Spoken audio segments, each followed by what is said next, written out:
two types of polyps. There's good prognostic polyps and bad prognostic polyps. And good prognostic polyps are really uncommon, non-eosinophilic, low London-Mackay score. Bad prognostic polyps are associated with asthma, high London-Mackay score, very eosinophilic, and often associated with the United Airways issues that we see. So these sort of good prognostic polyps, we know that we've got patients who've got this type of polyps, we do surgery on them, we do good surgery on them, the likelihood is they're going to have a great outcome. They're not going to get a recurrence of their polyposis, and you're going to have cured them with your one surgical procedure that you undergo. So those are the good ones. What about the bad ones? The bad ones are the ones that are associated with significant eosinophilia, and that eosinophilia can have a number of contributing factors that we'll go into that cause or generate that eosinophilia, and that there's a significant disease load, so that the London-Mackay score is really high in these patients, and then recurrence rates are high in these patients as well. I mean, these are part of our poor prognostic polyp formations. And I think it's important to understand that in poor prognostic polyp surgery, we are not performing functional endoscopic sinus surgery in poor prognostic polyp patients. Functional endoscopic sinus surgery means that we are dealing with the transitional spaces. We've been minimalistic in terms of our opening of our sinuses. In other words, we're taking the unsnit and leaving a relatively small opening into the maxillary ostium. We're dealing with the transitional spaces. We've been very conservative with our surgery. We're preserving everything. It's very functional in nature. In poor prognostic surgery, we're doing endoscopic sinus surgery, but it's not functional. Here we are going to be much more aggressive, much more radical in terms of dealing with our patients with these polyp type groups. And there's a number of reasons for that. One of the most important reasons is that we really need to get rid of the disease load. It drives me crazy when the animations are timed, that they're so slow. You can't get the slide to move on. So we have these two hypotheses which are somewhat related, the inflammatory load hypothesis and the irreversible disease hypothesis. And these two hypotheses we've published on, and we've looked at surgery, and we've looked at our polyp recurrence rates in these particular patient groups. And that you can see that managing the patients the way we do, we had 338 consecutive patients, and over a 6-month period of time, we had 19% of those patients who actually had a recurrence. And so we had to define what a polyp recurrence is. So you need to define a polyp. It's a pedunculated structure, so it's got to have a peduncle, and it's got to have a polyp on it, okay? So that it's not just an edematous mucosa. It's not a cobblestone mucosa. It's not just a little bit of edema lining the mucosa. So it's actually a recurrence of a polyp. And so 90% at 6 months and 22% 12 months. So that doesn't mean say that's what we'll do in terms of our revision surgery. That's just to say that if you monitor your patients well enough for a long enough period of time in these bad prognostic groups, if you monitor them for long enough, that's what you'll see.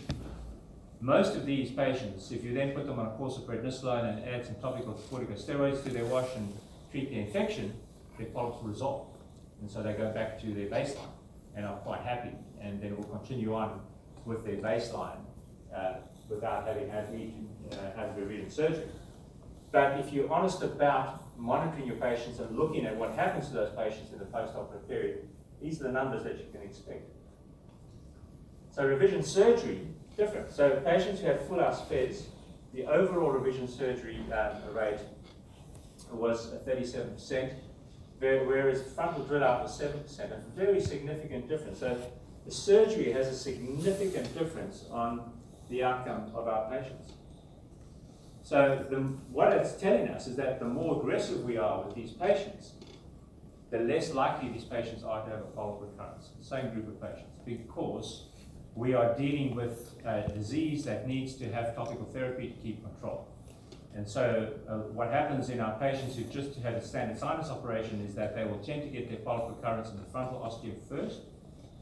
And you'll get your edema and you'll get obstruction of your frontal ostium. That's the first thing that happens. Then your edema and obstruction of your frontal ostium then moves from the frontal ostium into the ethmoid cavity, and then eventually the whole ethmoid cavity swells and the sphenoid comes. But what do you see if you've done a large maxillary enteroscopy? What do you see? very, very uncommon to get your polyp recurrence in the maxillary. If you could widely open your sphenoid, hardly ever see that either. So you're seeing your polyp recurrence in the narrow areas where the ostium are small, where there is inability to get your topical therapy in place. So that's why you're seeing the recurrence in these areas. So the frontal drill out, the graft-free procedure, opens up that frontal sinus significantly, and you reduce your recurrence rate substantially. So this is where we see them, and this is how we see them. Most of our polyp recurrence in the first 2 years, 95% in the first 2 years post-op. Asthma, significant factor, as well as aspirin intolerance. So asthma and aspirin intolerance are major factors in polyp recurrence. And the inflammatory load hypothesis is really a eosinophilic driven hypothesis, which we promoted and written on. And we feel that if you don't actually get rid of your inflammatory load, this is what leads to our representation. So if you take a patient who's got a completely blocked maxillary sinus, completely blocked frontal, so the London Mackay score is really 24 out of 24, all the sinuses are full, and you do a standard sinus operation, so a standard one. So you do a millimeter antrostomy. As much as you can, you clean out the maxillary sinus, but we know that you can only reach a third of it through the natural ostium. You do as much as you can of cleaning out the frontal and the ethmoid cavity, but you're going to have left a significant amount of disease in the maxillary sinus and possibly in the frontal at the end of your surgery. And depending on how much disease you've left behind will depend on the speed of recurrence of your patient's polyposis after surgery. And we found that. And we found that if you do get a complete clearance of your maxillary sinus and you get rid of all of these potential areas, staphylococcal enterotoxins and biofilms and fungal antigens, if you do and you are able to take that disease load and lower the disease load substantially, these patients do so much better.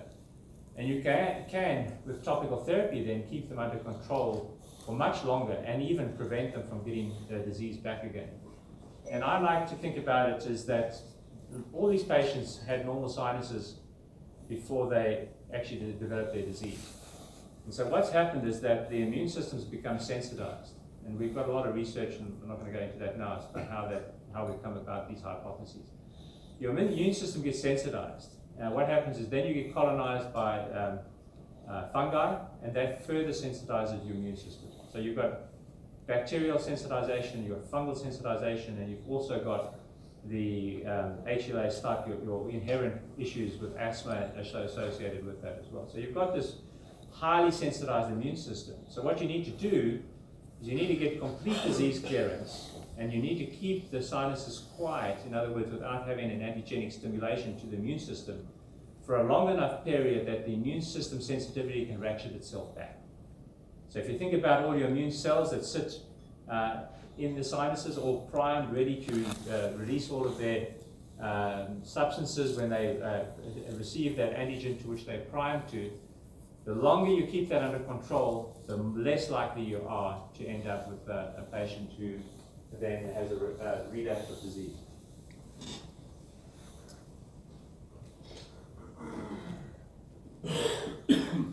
So this is, we get our typical patient. Asthma, 44-year-old teacher, 3 previous sinus surgeries. Okay, this is what she looks like. You put your scope in, massive nasal polyposis, minimal infrared airway, bilaterally.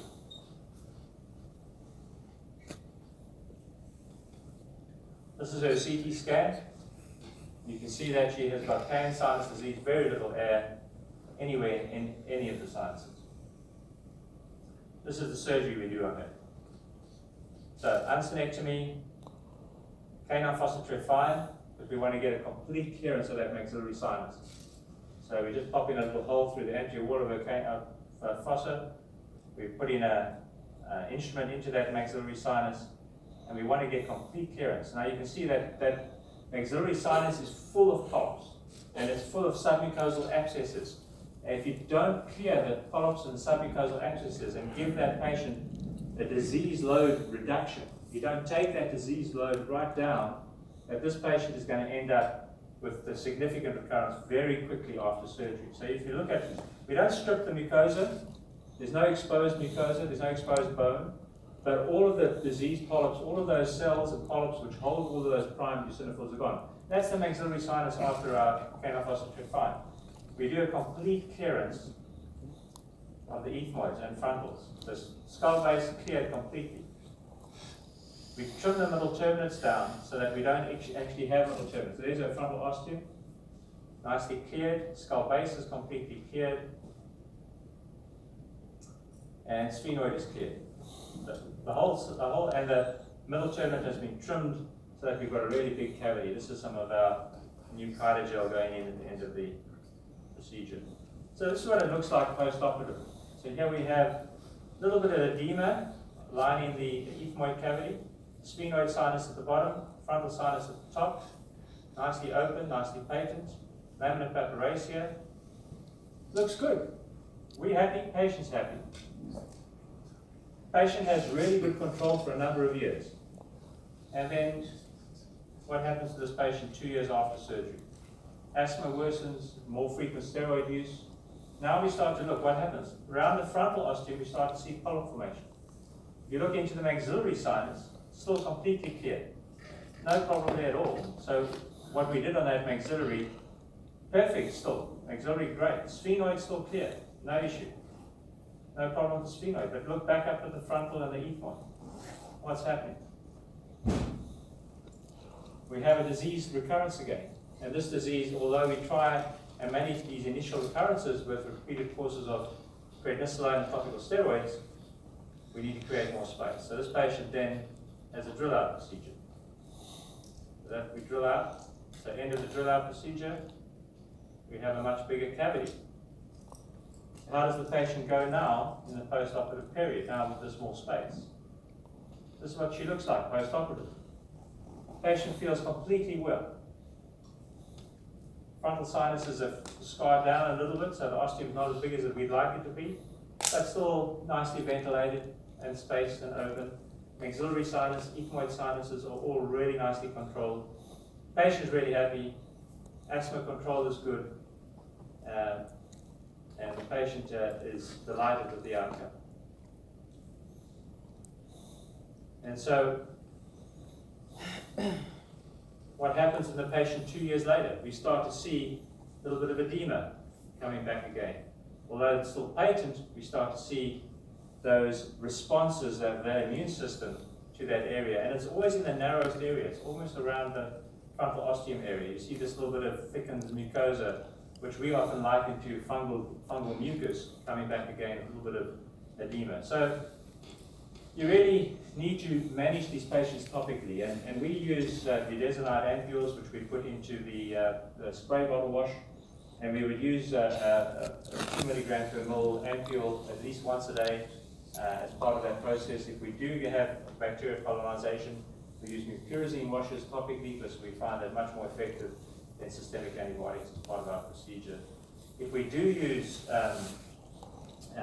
antibiotics, we will sometimes in these patients who are not significantly eosinophilic, put them on clarithromycin for 3 months as a once-a-day dose of 250 milligrams of classid and occasional courses of prednisolone. If we do see fungus when we do cultures and there is fungus present, we will often put them on a 6-month course of itraconazole, monitoring their liver function as we do, and that also can give us a degree of control as well. So they're good and bad polyps, remember that, and that for bad polyps, the recurrence rates are quite high. And this is not functional surgery. This is surgery to create space so that we can use topical therapies to keep control of those polyps. And it's not surgery designed to just open up ostia and let those patients manage just with their open ostia. So remember that in these bad disease patient groups, and we have a lot more probably than you do here in the UK, just due to our environment and due to the fact that we've got a lot more fungal spores in Australia. But really, these bad disease patients do occur all around the world, but just in different percentages in different parts of the country and different parts of the world. So drill out outcomes are very good. Remember that the disease load is really important, and so managing that maxillary sinus and making sure that you get that maxillary sinus completely clear is a very important part of our management of these patients. And so we really want all of our patients to end up with a really beautifully well-healed cavity, which is amenable to topical therapy, and which you can keep really good control out of. And so what I found with these patients is if you keep them on the Pulmicort for at least 2 years, you can find out that their immune system desensitizes. So then what I say to them is, okay, you've been on 1 ampule of budesonide daily for 2 years now. Let's go to 1 ampule every second day. Let's do that for 3 or 4 months and see how you go. If you don't get any exacerbations of your disease or any increase in your disease, let's go to reduce that to the Pulmicort twice a week. If you don't get any exacerbations on twice a week, we go to Pulmicort once a week. If you're still good on that, we use the Pulmicort only if you have a symptomatic flare-up. In other words, you just keep it in your drawer, and if you develop a symptomatic flare-up, then you'll go on it for a period of time, and then utilize that. And so by decreasing their immune sensitivity and keeping them well controlled for a period of 2 years, we can ratchet back the immune system sensitivity, and then we can start ratcheting back their medical therapies. And eventually, a lot of these patients, we can actually take off all medications, and they don't get a recurrence. And so it's interesting to see in this patient group, we've analyzed our patients who are Sanctus triad patients. And it's quite well recognized internationally that, or thought, that Sanctus triad patients are incurable. It's a disease, a genetic disease, it's got nothing to do with anything else. These patients are incurable. So we analyzed all of our Sanctus triad patients, we followed them up for over 5 years. We are able to take them to a point where they don't need any medication at all, and they're asymptomatic, and their cavities look like this, 50% of it. So, but tell me that Sanctus triad patient is incurable, I tell you rubbish. It's not the case. If you treat these patients well enough and look after them for long enough, you can actually cure this patient. Thank you very much.